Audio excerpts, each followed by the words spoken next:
Yo,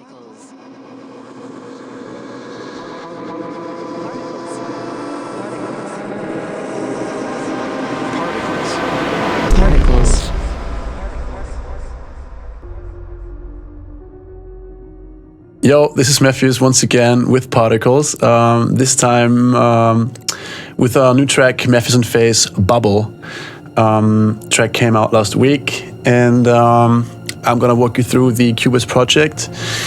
And maybe a little side note to what Florian already discussed with this song. It's been such a major problem to get right. Almost, it was so difficult to get the tune finished and done. I think with over 65 different versions, and in the end everything came together. But sometimes with those really minimal tracks, it's really hard to get right. But yeah, so much for this. Let's have a look into this project quickly. Again, as you can see, I always folder my main stems or groups or whatever, try to separate them into instruments or sort of vibe folders or whatever. And let's have a look at the drums again. I mean, if you know the track, you know that the drums change up quite a bit. So the original drop would just go into this, which is like a pretty standard groove, you would think, with the killer cowbell on top, and it switches up after 8 bars, cymbals coming in. And then the main highlight, I think, for me is the second and third 16 when the break comes in, picks up the pace quite a bit. And in the third 16, when the think break comes in, it really changes up the whole feeling and vibe of the song. Again, sort of almost coming in a comical sort of way, taking the piss almost a little bit. Let's have a look at the drums individually. Like with the track it was Skeptical, my drums are always a little bit of a collection or a combination, more so, between synthetic sounds and layers.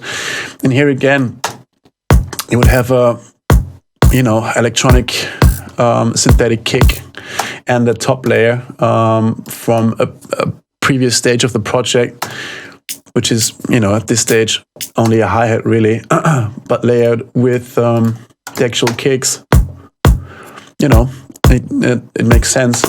In this case, in case you're wondering, this is the same kick instance, but one is phase flipped because of, the phase alignment with the sub later on. We can have a look at that specifically. Sometimes a really good trick, if you're tuning your kick in key, let's say in this case it's F, quite obvious, and your sub is in F, you'll have an easy time sort of, finding the right phase. But sometimes, your kick is in different register, and then you would have to look at the phase and stuff. And with this riff, within the riff, it changes pitch a little bit, not a lot, but it's enough to not be able to phase align the same kick with the bass riff properly. That's why I doubled the instance. And you can see here, there's a quick phase flip here. That's the only difference really. And that's pretty much it. I think there's another like noise sort of top layer. Yeah, there you go. Just extends the kick a little bit in a little bit of a texture feel to that, if you will. Next one would be the snare track. In this case, it's already, everything is pretty much set in into audio. Again, this is due to the massive amount of project files we had with this song. Unreal. Like, I'm not even exaggerating here. I think this was the most difficult song to finish ever that I've ever worked on. Unreal. I mean, there were times when I was throwing in the towel, but then we sort of picked it up again. And at this stage, you see that the main snare is a collage out of, I think it was the main clap Florian did. That's been in the project since the very, very first start, I think. Florian killed it with this clap, I think. It's super stereo, but super, tonal and vibey at the same time. There's another little sort of, again, flaming almost stereo layer to that. And there's a little click. you almost can't hear it. You know, if you solo it, you can hear it, and it's sort of the reason for that is it should really fuck with the ear a little bit. You know, when you listen to the song is again quite loud, but also quite minimal. And the idea was to have a little sound pre-snare that sort of, you know, draws your attention into one side, but then the clap comes in sort of stereo on the other side. And the most essential thing about this snare or clap is that it's got a kick fundamental in there. And a lot of people might not have realized that. There's actually a kick drum under each clap. And that sort of, you know, we've played with the kick, gives it this almost 4/4 techno sort of vibe. That's something I started or did for the first time when I did the Basic Memory remix for Phace, and it really worked. You know, with certain songs and sounds, it just really works. And for this song as well, I think it really does work. And then very subtle but so significant for this track are the hi-hat variations. I think are so important with this one, because, you know, we had versions with this track where everything would drop completely full on and it wouldn't work. Then we had a drop where it's completely empty, literally just kick and snare, didn't work. So we were literally going back and forth between those two extremes, and that's why we had so many versions, I guess, to get in, you know, the right amount of hi-hats and overheads and sonically as well, you know. So you got this overhead, you got two different heads coming in, and then you got a third one, little groovy head there, and that's only the, you know, the first 16. And there's always updates coming in, so it's super progressive as well. And I'm really happy how everything came together ultimately. And sort of made a really interesting drum kit as far as I'm concerned. Like from A to C, it really makes sense and changes up quite a bit. And yeah, maybe a quick look at the switches here. I mean, again, that's from previous projects already. Those are completely set into audio. It's literally a break I engineered separately for this project. And then for the last switch, the think break, literally took a think break, distorted it a little bit, you know, get out some more harmonics. The next most essential thing, obviously, is the bass folder, bass patch. Again, here you would see that this main riff is already pretty much set in stone. Also, due to the reason of you know, having like version whatever 70 or whatever, and but the thing is, the bass riff here is actually just sub. So if I drag this into a separate audio track, you would hear, you know, it's literally just the sort of bass groove without any additional effects really. So the actual effects still are being generated out of this bass group, which is quite intense. So you have to imagine that everything goes into this one bus called compressed riff or whatever, and using send effects, we are creating all these textures out of this one bass group. So we would send one into a reverse sort of effects chain. One would go into the third 16, a sort of top layer, like high pitched sort of sound that's also created from this sub riff. And yeah, all those little sounds go through multiple stages of affecting and sort of come in at times. You see here, and then they would go out again. Like this is literally a reverb created from the original riff. It sort of builds up and then completely ducks down again. And that's what the song was all about. Sort of the most minimal progression you can think of in the most ridiculous but radical way. That's why this song changes so much. Like almost every 8 bars, something is happening.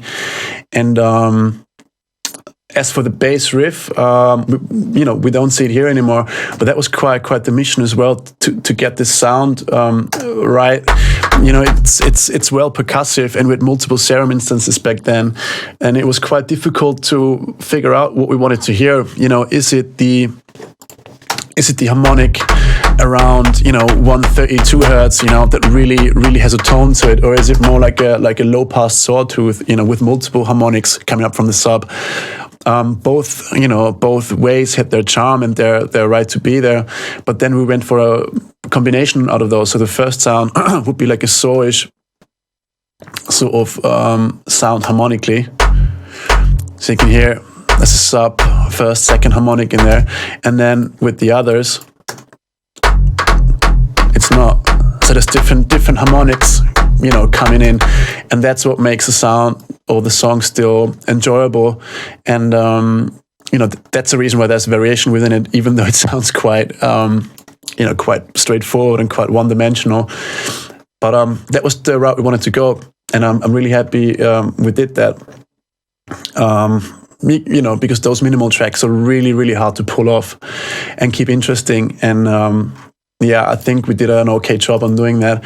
Maybe another section worth looking at is the synth switch up. I called it Rude Boy switch here. And that's pretty much the same pattern as we had before, just trying to create different exciting sonics for the switch up, so it helps building up, goes out, and then comes back in a different pitch and builds up again.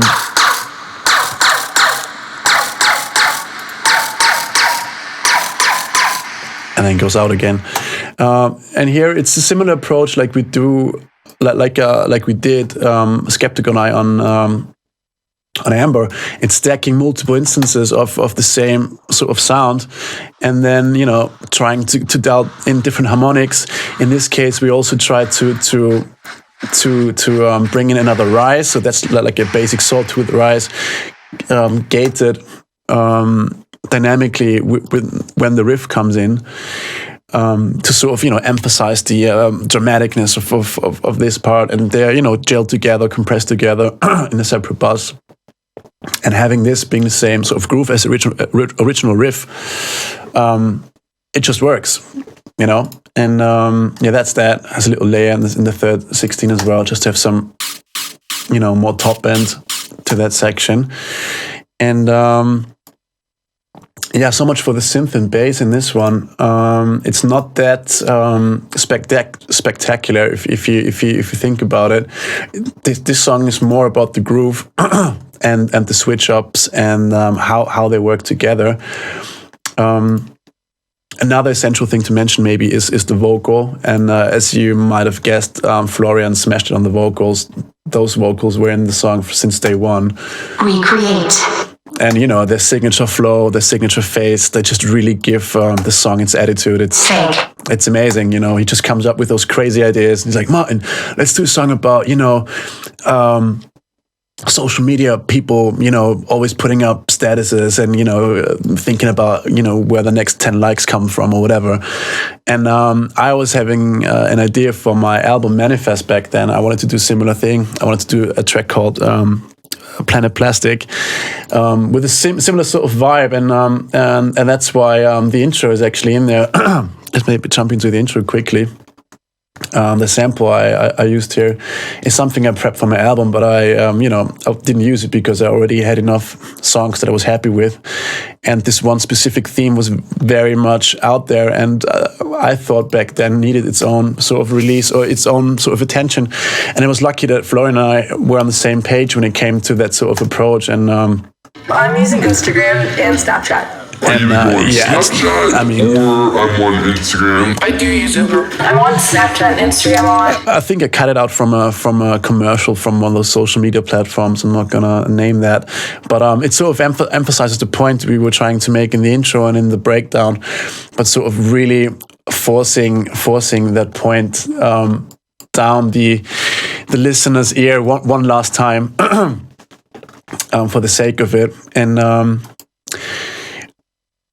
also, well important for the song are the musical themes, and I think the song got three essential themes or three essential musical parts, or parts that are not just synth steps in a weird groove. So we got those tonal sort of things that really set the mood on every other transition. that's been in the song since day one. We wanted something droney, something eerie, which was, laid out with this. Then the intro drone came together. Florian was really passionate about a spectral synth he used to make this weird pitched up and down drone that really sort of, annoys you and really sounds machine-like and builds up almost eternally, until it reaches a climax point. And I took the audacity then to just layer another instance of serum in there to even, emphasize the point even more. Like really make the point of, okay, this is stressful, this is tension here, super annoying. And they just came together super nicely, I think. And they really set the tone for what's going to happen, with this sort of super intense moments, and then we switch it up, and the whole thing rolls off. And I think that combination of sonics is really, really nice. But then again, without the intro, it wouldn't be anything. And kudos to Florian again. On the very last session he did on the project, I think we went back and forth 7 times. And the song so far, I always was just working from, bar 33 until, the breakdown really. Like this was my window of focus for, I think, half a year. So the song didn't have any intro. It just had those little vibes there. And on Florian's last session, he just wrote the complete intro, and he smashed it. He based the whole theme on the groove of the main track, and also sort of tried to emphasize or complement what we already had. And he killed it. You can see his stems literally being in there without me doing anything, but EQing a little bit or whatever. But his last session was so essential for the song and made it really come together in the end. As I said, I was almost, as far to let it go, because I thought, it wouldn't happen. But then, this moment here makes the song really for me. Everything falls together. Recreate. And then I was finally able to roll up the tune, and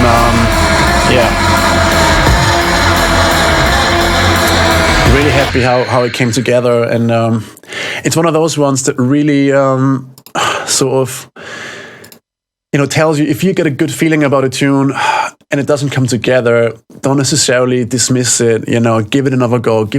And there's a reason why I like a certain track, and it was one of those ones. And I'm super happy I didn't dismiss it, because, it was a ton of work to get it done with all the automation and all the, as I said earlier, bearing in mind all the switch ups, keeping it interesting, not losing the focus of the theme, not going too comical, have it still be quite serious, because it is a serious topic, and a topic close to my heart as well. So, it was quite intense, but I'm really happy we stuck with it and pulled it off. And that was the walkthrough through Mefjus and Phace Bubble. And I hope you enjoyed that. And if there are further questions, feel free to leave a comment or, drop me a DM on Instagram. I'm always happy to talk about beats or how things come together. And I hope you enjoyed that, and see you next time. Particles! Recreate.